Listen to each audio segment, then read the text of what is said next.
And one more thing. Once we join our bodies, we'll be stuck in that form forever.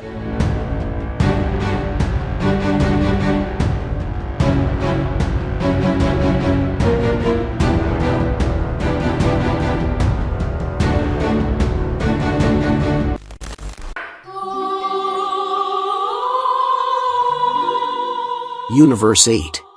After the fight between Goku and Yamoshi against Celes, Daishinkan ordered everyone to go to their respective universes. After all, he wanted to investigate what Celes, Salama's heir, was really up to. Starting from that point, Daishinkan asked Zeno-sama to reconstitute Universe 8, in the way it was before it was erased, so Daishinkan could do his investigation and know what decisions he should make, since in a month he would have to train personally Goku and the new goddess of destruction Yamoshi. In his investigations, Daishinkan discovered that Universe 8 was completely dominated by Celes magic and all planets and galaxies were sealed, just as happened with the god of destruction and the angel of that respective universe. Daishinkan could feel Salama's magic everywhere, and he understood that Celes was only using a fraction of this deity's power. In other words, Celes had accomplished her goal. She had managed to attract everyone's attention. Daishinkan then tried to follow the trail of Celes' key and managed to reach a large castle on a common planet. There he found several scrolls that seemed to have been left in that location on purpose. Celes wanted that information to be accessed. In reading these scrolls, Daishinkan discovered that everything Celes had said was true. She was just a spokesperson for Salama, who was now recovering and rebuilding herself in a parallel universe where not even Zeno-sama had the ability to reach and delete. Daishinkan then discovered that from this new universe created by Salama, all universes would be unified into one, becoming a large collective universe, and in this way, Salama wanted to unify all peoples. Daishinkan knew that Goku and Yamoshi would not be able to face such an enemy, at least not at the current moment. Perhaps, he and Zeno-sama should fight to put an end to Salama's plans. However, this entity had some special plan for the Scions, so Daishinkan knew that unfortunately he would need to use Goku, Yamoshi, and even Sun Quan to make Salama appear. Thus, Daishinkan returns to Zeno-sama's palace after having spent a week on his investigations.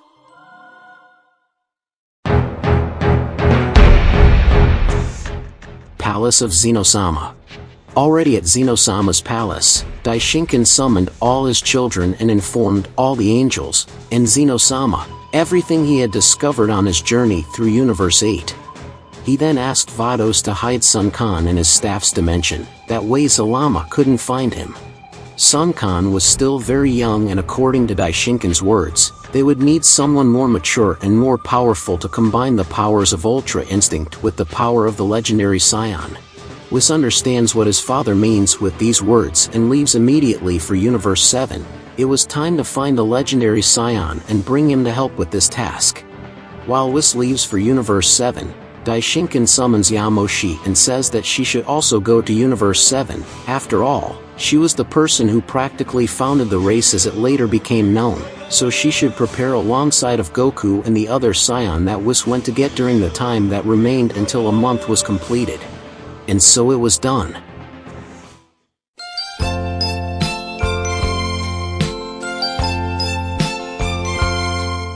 Universe 7, Earth, a few days later. After finding out about Salama and Celes' plan, Goku, unlike everyone else, was super excited. He couldn't wait to face Salama and his heir again. Whis then said that Goku and Yamoshi should teach another Scion how to master Ultra Instinct. Goku wonders why not use Sun Quan for battle. Whis explains that now is not the time for the young Scion to fight. Goku then asks why they don't take Vegeta. Whis then responds that someone with Vegeta's level of powers should stay on Earth to protect it from other possible enemies who may want to take advantage of the current moment. Goku asked, "So who are we taking to train with us?" Whis replied, "Broly." Goku asked, "Broly? But he's more unstable than Vegeta. How will he master Ultra Instinct?" Whis replied, "You haven't seen him in years, Goku. When you and Vegeta faced him and defeated him, he had already changed, but now he is someone else. You will be surprised." Yamoshi asked, "Okay, and where is he?" Whis replied, He is in the same dimension that Goku used to master Ultra Instinct. Broly is in that place, the dimension of my staff. I'll take them there too.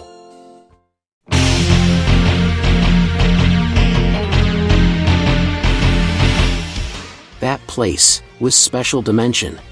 Yamoshi and Goku were taken to the special dimension that Whis had left Broly. There Goku and the Saiyan met again. They both remembered the fight they had in the past, and now they are both happy to train together to save all the universes. Broly said, "Hello, Goku. I've been waiting for your visit for years. You said you would visit me so we could train." Goku replied, "Forgive me, friend. I ended up forgetting. In fact, several other powerful enemies appeared and I ended up getting very excited to the point of forgetting." Broly said, "No problem. And who are you?" Broly said, looking at Yamoshi. Yamoshi replied, "I am the founder of the Saiyans, Yamoshi. Nice to meet you, legendary Saiyan." Whis interrupts them, saying that the presentations and praise could wait for another day. Now was the time to start training. Goku and Broly were supposed to face each other first, but Goku was supposed to use Ultra Instinct against Broly, and so it was done. Goku, with radiating confidence, found himself facing Broly, the legendary Saiyan known for his brutality and uncontrollable power. The warrior with spiky black hair, enveloped in a bright blue aura, was ready to face the legendary beast. He thought it would be a challenging battle, but he firmly believed that his mastery of Ultra Instinct made him invincible. However, the reality turned out to be very different from his expectations. As Broly unleashed the power of the legendary Saiyan, a burst of energy emanated from him, and his monstrous form seemed even more menacing than before. Goku felt a shockwave when Broly began using Ultra Instinct in his first phase. It was as if he was defying all known limits, and Goku realized that he had underestimated his opponent. Goku's surprise reached its peak when Broly finally activated full Ultra Instinct and began to surpass him in battle. As they fought, Goku couldn't help but remember the first time he faced Broly, when the legendary Saiyan demonstrated his ability to increase his powers and adapt to the fight in an impressive way. It was undeniable that Broly was a battle genius, just like Goku. As the battle intensified, Yamoshi, a keen observer of the fight, was surprised and delighted by Broly's skill. She saw in him not only incredible power, but also unique prowess in martial arts. Broly, noticing Yamoshi's interest, surprised everyone by inviting Goku and Yamoshi herself to face him together. However, his surprise turned to shock when Yamoshi demonstrated his own impressive power, which surpassed even Broly's. The battle reached its climax when Yamoshi, with a combination of skill and strength, defeated Broly. The legendary Saiyan, who had surpassed all expectations, finally fell before the power of Yamoshi. Goku, although defeated, was amazed at Yamoshi's strength and recognized that, in addition to being a fighting genius, Broly had found a worthy rival in Yamoshi. The epic battle between these legendary warriors had revealed that the universe still held secrets and unexpected challenges, even for the most powerful fighters. The surprises keep appearing in our epic saga. That place was Special Dimension. Goku was amazed by Broly's powers. For him it was unimaginable that Broly would reach the power of Ultra Instinct due to his temperament, but Goku remembered that angry Broly had been in the past. All of this happened to the legendary Saiyan because of his father's manipulations with the special collar. Now Broly was someone else, a new Saiyan. Whis was happy with the results of the training, but there was still one detail left to be corrected. Although he mastered Ultra Instinct, Broly could not maintain it for a long time like Sun Quan, and this would be a problem as it would unbalance the power level between him, Goku and Yamoshi. Whis said, "Did you understand, Goku? That's why I need you and Yamoshi. Both will have to help Broly achieve Ultra Instinct balance, which is why we chose him over his third son. Broly is closer to mastering this power, but there are still some details to be resolved." Whis continues, "But at least we were able to analyze the level of power that the three of you possess, and I can confirm with certainty that one can complement the other." Broly asks, "What do you mean, one can complete the other?" Whis responds, "You have a much more massive power level, Broly." Goku, on the other hand, has perfect command of Ultra Instinct, while Yamoshi, well, she is the perfect balance between power and dominance. That's why she manages to keep Ultra Instinct activated at all times while her attacks are highly destructive. Whis continues, however, Yamoshi doesn't have what you two have in abundance, which is the will to fight and the primitive instinct of the Scions. What I want to say is that if we combine your power with Goku's power, we can achieve power never seen before, and our dear Yamoshi will be the pillar of defense for this team of 3, or 2. Goku asks, 2? Like this? Suddenly a familiar voice echoed in that place. It was Daishinkin. Daishinkin says, Divine Fusion. That's what my son wants to say. Continuous Daishinkin, there are several types of fusions, but none are as effective as Divine Fusion. With this ability, he is able to fuse any types of beings. The assimilation that the Namek used to gain more powers when absorbing another kinship was based on Divine Fusion. However, they were never able to replicate this ability in the same way that the gods used it. The only ones who were able to do this feat were the Pod-era earrings that the Kaioshin created. Goku says, got it. So that's why Pod-era earrings are so powerful. Daishinkin responds, exactly. So, from now on, I will train them. Apparently we have very little time. Salama's magic is very strong and I can feel it even though I'm outside of Universe 8, so he's close, and we want to return to Xeno-sama's side as quickly as possible. Daishinkin continues, Goku and Broly, you will be part of the front line. You will face Salama alongside the angels and gods of destruction, while Yamoshi, well, you will have to stick to Sailors and whatever allies Salama possess. Whis asks, but what about Xeno-sama? Why doesn't he face Salama once and for all? Daishinkin responds, because Xeno-sama can't fight. His powers are fragmented across all universes. In other words, the balance between universes is also the balance between Xeno-sama's power. If the universes disappear, he will then have all his power renewed, but this will give strength to Salama as well. This is a long story and I will tell it at a better time, but now, understand that Salama's return means the end of our existence. Daishinkin asks, that's why I ask you, are you ready? Goku, Broly and Yamoshi say together, yes.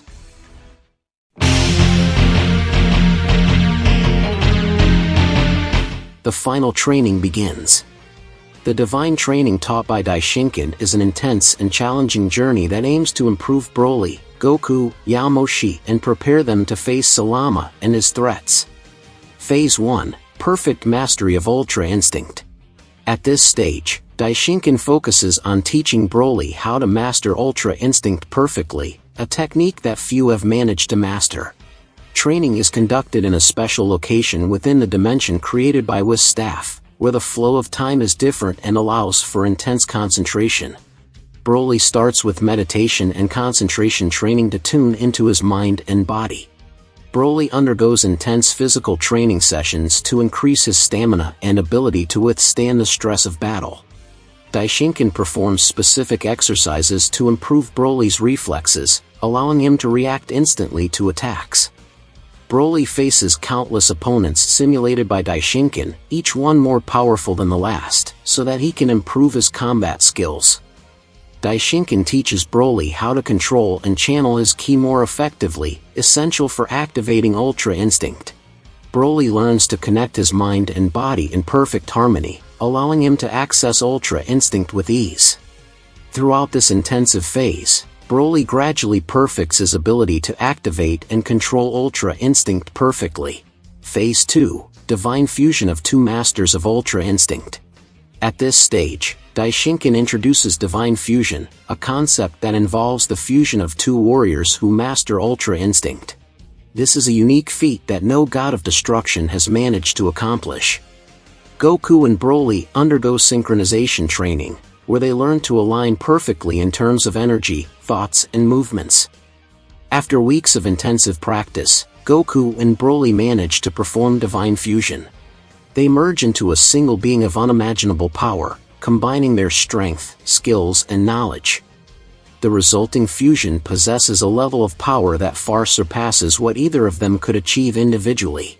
They are now able to seamlessly access Ultra Instinct in their fused form. Daishinkan organizes training battles to test the fusion's effectiveness, allowing Goku and Broly to explore their new power. Phase 3, Yamoshi Divine Technique. In this last phase, Daishinkan turns to Yamoshi, teaching him a secret divine technique, albeit at a significant sacrifice. The technique involves a profound sacrifice, where Yamoshi must give up a part of his divinity and longevity in exchange for supreme power. Yamoshi undergoes mental and spiritual training to strengthen his resolve and accept the necessary sacrifice. With their divine training complete, Goku, Broly, and Yamoshi emerge as supreme warriors, ready to face Salama and his threats and protect the existence of the universes. Their combined powers and divine fusion make them a formidable force that can challenge even the gods. Daishinkan says, "Well, here my work is done. I will return to Xenosama's side. I will wait for you as soon as you are ready." Whis replied, "Okay, Daddy. See you in one day."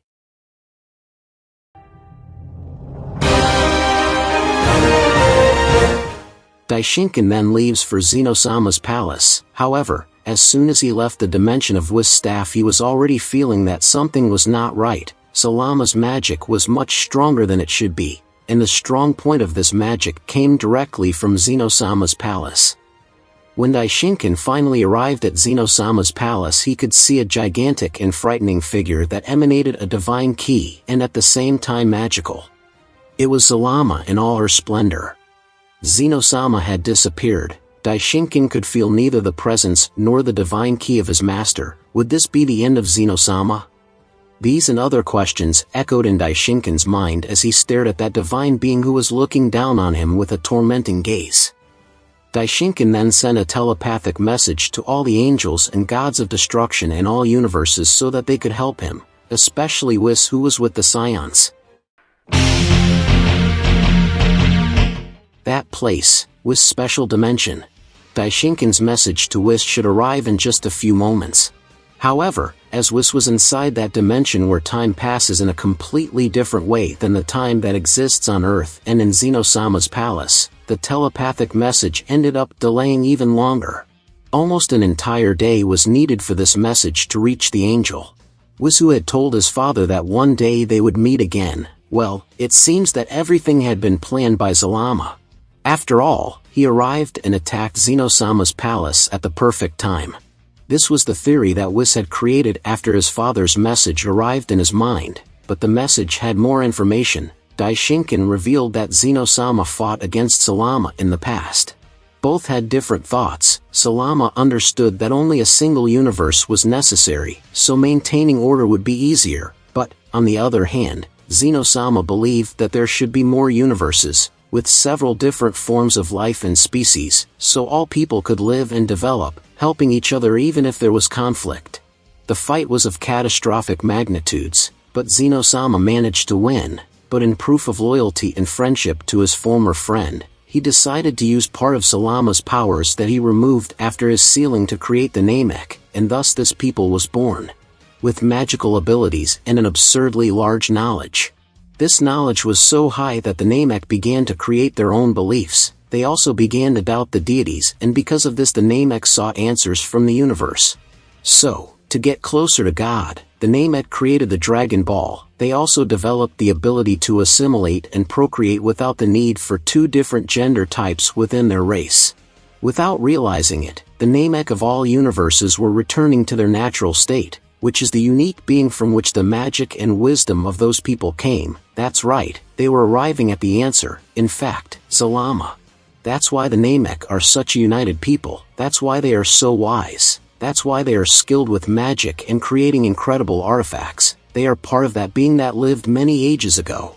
However, none of them found what was missing, the last piece of the puzzle, until in Universe 8 the first female Namek was born. She had no antennae. She was different from a common Namek, Salis, the heir of the soul from Zalama.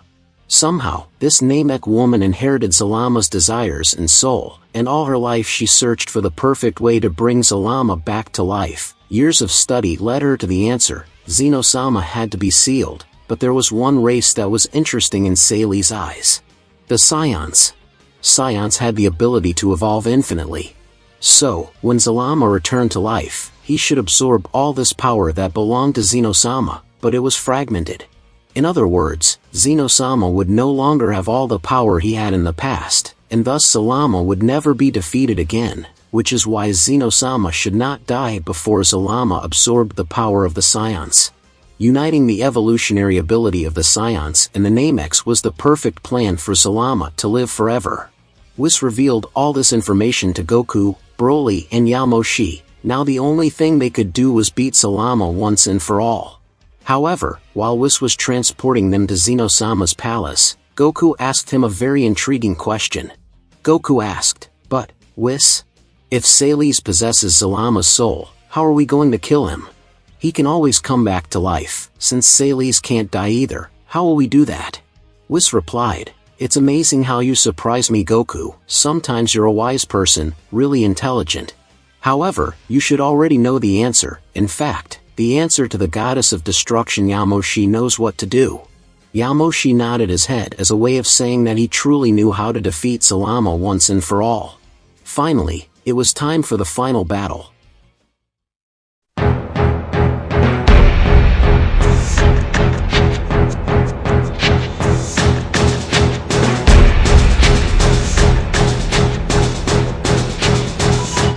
Xeno-sama Palace. Whis finally arrived with the Scions at Xeno-sama's palace, and there he was, standing tall and imposing, Zalama, and next to him was Celes. Goku stood in front of him after looking around and seeing no one. Goku asks, "Where are the angels and gods? Where are Xeno-sama and the Daishinkin?" Zalama replies, "Soon you will pay them a visit, but before that, Celes, you must seal the angel. I will defeat the Scions." Celes then went after Whis, but Yamoshi interfered by coming face to face with his former opponent. Yamoshi asked, "So that's why you brought me back to life? Was it for this nefarious purpose that I was reborn?" Celes responds, "Exactly, foolish woman." Yamoshi says, "Well, let's end this the way it started. After all, neither you nor I are part of this time period. I am the creator of the Scions, the goddess of the Scions, and you are just a fragment of a repugnant being from the past." Yamoshi finished by saying, "Goku, Broly, Whis, and all the other friends I made on this journey, thank you for all the incredible and wonderful moments I spent with you. I leave the fate of the existence of the universe in your hands. Goodbye." Yamoshi began to gather an absurd amount of divine ki. His ultra instinct had never been so powerful. It was possible to feel an infernal heat in that palace. Finally, Yamoshi launches a spell that completely paralyzes Celes, then both disappear in a flash of lights that emanate the last seconds of the Scion creator's life. She and Celes disintegrate forever. Zalama was furious, but Goku was much more furious. Goku said, "Damn, she did that so we would have a chance to defeat you, you bastard, so shut up. Broly, let's end this, together." Broly approached Goku, but Zalama knew what they were both trying to do, but he couldn't do anything because Whis put himself in front of Zalama, who defeated him with just one blow. But it was too late. In front of him, Zalama saw the sunrise and the awakening of the most powerful warrior he had seen since Xeno-sama. Zalama says, "Damn you, what have you done? Are you going to ruin my plans?" A voice with a double tone replied, "I'm not Goku nor am I Broly. You can call me Broku or Groly, feel free, because this will be the end of you." The epic fight between Divine Fusion, Broku, who is the combination of Goku and Broly, and Zalama finally begins. The entire environment shook under the intensity of the battle. Both sides were imbued with power and determination, but Zalama seemed to have the early advantage. He was an imposing, divine force, emanating an immense, magical aura that surrounded his colossal body. The first blows were exchanged with impressive speed, punches and kicks that created devastating shockwaves. Zalama displayed his mastery of divine magic, casting magical spells as he attacked.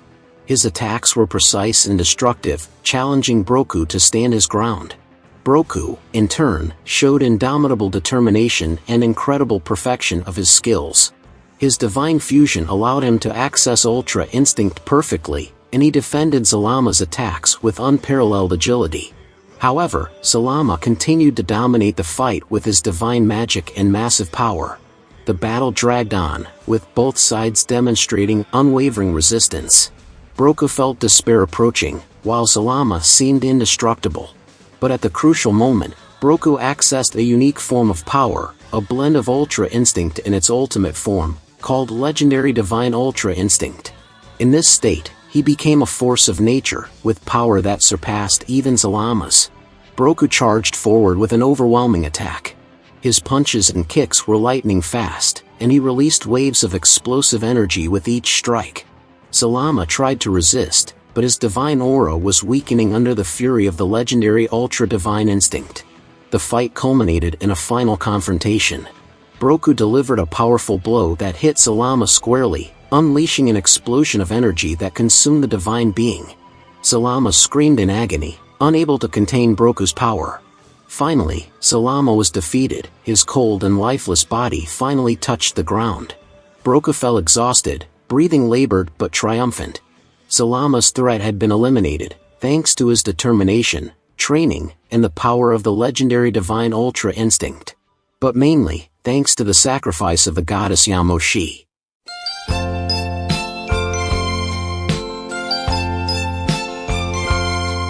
The fighting had been intense and relentless, but in the end, Broku emerged as the victor, ensuring the survival of the universes and proving himself an unmatched warrior. The fusion was undone, and like magic, Daishinkan, Xenosama and the other angels and God emerged. On behalf of Xenosama, Daishinkan gives a beautiful speech, and then he finally reveals that balance has been reached and that now it is no longer necessary for universes to be erased. Peace has finally arrived. Well, at least for now. Guys, we have finally reached the end of our epic Dragon Ball saga, the end of existence. Thank you very much to everyone who has followed us this far. Subscribe to the channel so you don't miss any of the epic sagas that will come in the future. See you in the next videos. Until next time, everyone.